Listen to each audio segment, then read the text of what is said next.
Hi guys, this is Mr. Wineowine, and today I'm going to show you how to make this delicious whiskey sour.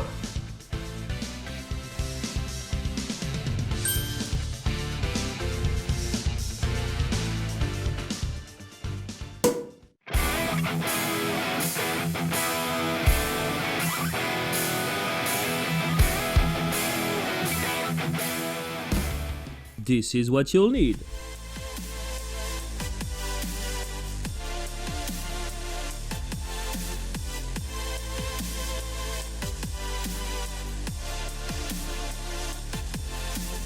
Chill the glass.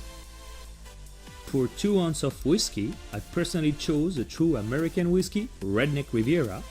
Pour 1.5 ounces of sour mix that you can easily make yourself at home following this recipe.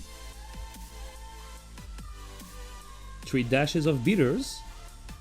1 egg white, optional but essential for a nice foam.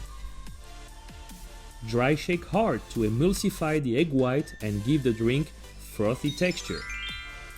Add ice and shake again.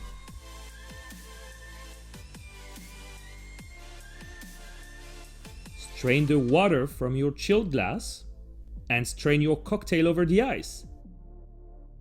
Add your garnish, an orange slice, and a maraschino cherry, et voila! Thank you very much for watching. If you like the video, give me a thumb up and don't forget to subscribe. Santé!